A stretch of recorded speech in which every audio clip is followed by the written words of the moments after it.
In this video, we introduce the wisdom of Solomon and compare it to Romans chapter 1, verses 18 through 32. I say we because both of us are going to be doing something. I will be doing the introduction of the wisdom of Solomon, and I will also be guiding us through a comparison of the wisdom of Solomon, particularly chapters 13 through 15, with Romans chapter 1, verses 18 through 32. Your part in this will be pausing the video at various points and looking at two comparable passages, one from the Wisdom of Solomon and one from Romans, and seeing if you can pick out the similarities that I am about to call attention to. So we are in this together in this video. So let's go ahead and jump on in. With respect to the Wisdom of Solomon, we are talking about a text that is implied to have been written by Solomon by its title, though Solomon is nowhere actually mentioned in the text itself, and was this text was assuredly not written by the historical figure of Solomon, David's son, who is famous for building the temple in Jerusalem and famous for his wisdom. And this is particularly or precisely why the Wisdom of Solomon gets attributed to Solomon, not because he actually wrote it, but because of the sort of larger than life nature of who Solomon was, his memory, especially with respect to his great wisdom. As to its genre, the Wisdom of Solomon, as its name implies, is part of the wisdom literature genre and probably written somewhere in the middle of the 1st century BCE, so 50 BCE, to the middle of the 1st century CE, the time when Paul is starting to write his letters. You will see both of these dates pushed out in both directions. So some scholars will say that maybe the Wisdom of Solomon was written as early as 200 BCE, or at least portions of it might have been written as early as 200 BCE. And some will push the later date a little bit further back as well, but usually not much later than 50 CE.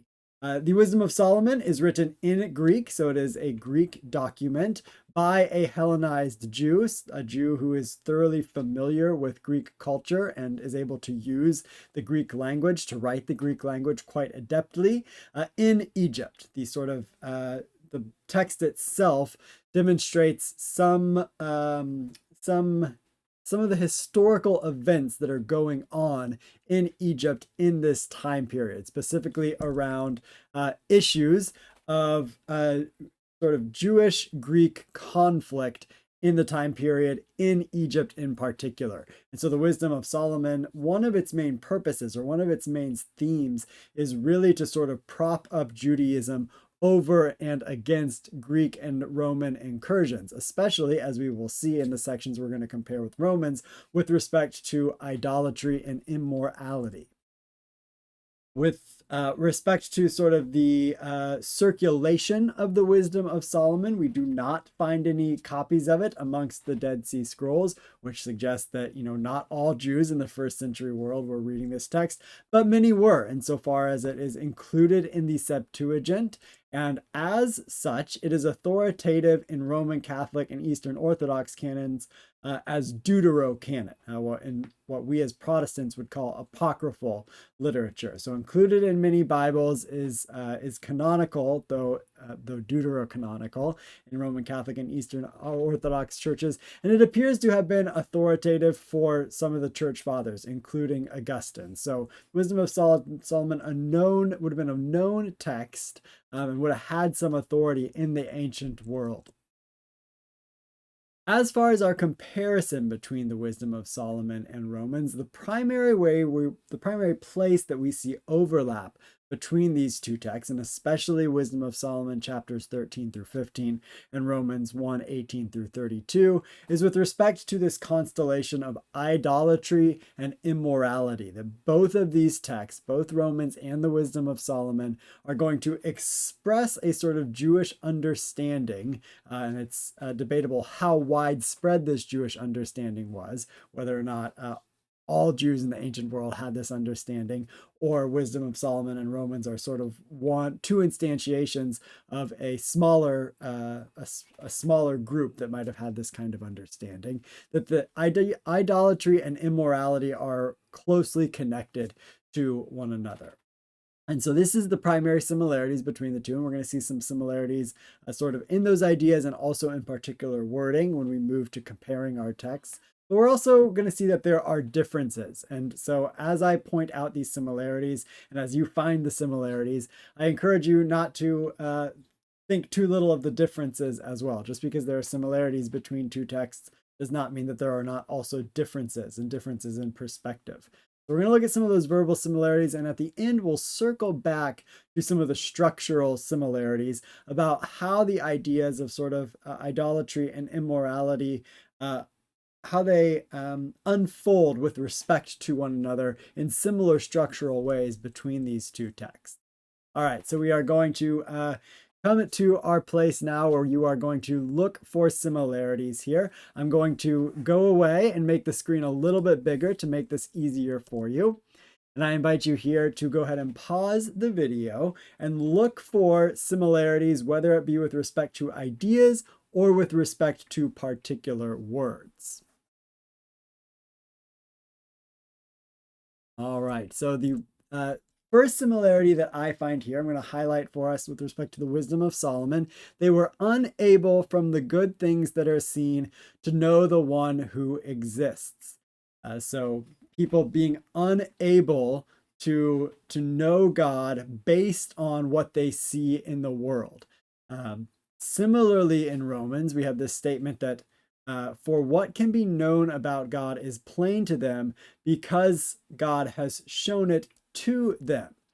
And then their next similarity here with respect to the wisdom of Solomon over on the left, we have not even they are to be excused. And then at the end of the Romans passage here, so they are without excuse. So we have similarity in the word choice, verbal similarity with the word excuse. So our first one is this idea that creation really ought to lead people to the knowledge of God, though in these cases, it does not seem to have done that.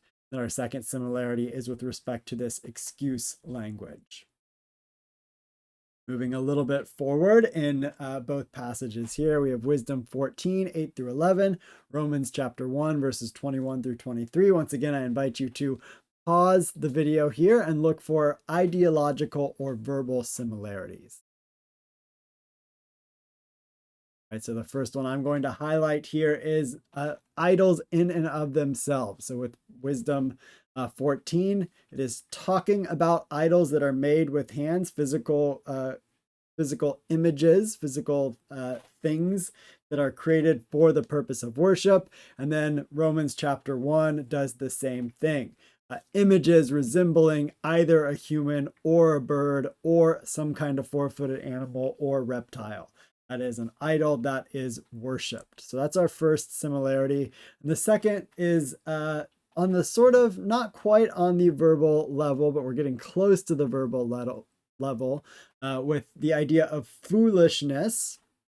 The word foolishness or foolish used in Wisdom 14. And then over in Romans chapter 1, we have this idea of futility in their thinking and senseless minds. So sort of synonyms, as it were, for foolishness. So in bullet point format, and here in both of these passages, there's a connection between worshiping these idols and foolishness. So that worshiping created idols is equated not only with ungodliness, but also with foolishness. That is sort of a sign of a debased or a lower mind that one would worship an idol rather than a god. It's God's self. All right, still in Wisdom chapter 14 here, and a longer selection from Romans chapter 1, sort of extending the passage a little bit here. I invite you once again to go ahead and pause, read, and look for our ideological or verbal similarities.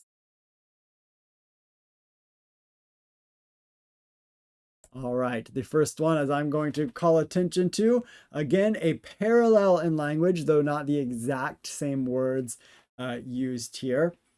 Is this idea of sexual immorality, of fornication, is the word used in wisdom, and lust used in Romans chapter 1. And then there's a connection between sort of lust and fornication and corruption. That this is sort of idolatry is connected to lust, which is connected to this sort of fall of the human mind.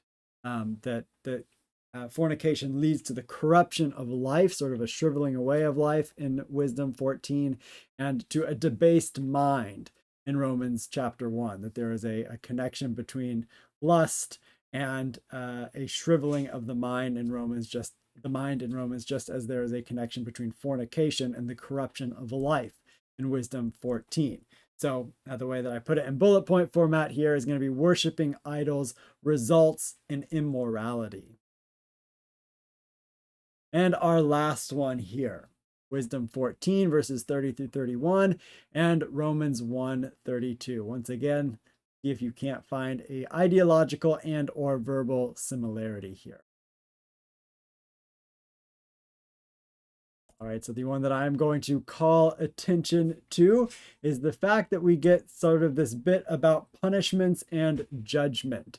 Once again, the verbal similarity is not exact. We have penalty repeated twice in wisdom. Penalty is not the term used over here in Romans chapter 1, verse 32. But there is the idea of a penalty, or there's an idea of sort of judgment embedded in Romans 1:32, that they know God's decree. This idea that those who practice such things, all those bad things that Paul had mentioned previously, deserve to die. So that bit about deserving to die is sort of the penalty of the action. And Wisdom 14 also saying the penalties will overtake them, that there is a penalty for the particular actions that are taken. All right, I'm going to jump back in here as we move to our last thing, and that is going to be looking at some of these structural similarities. Oh, excuse me.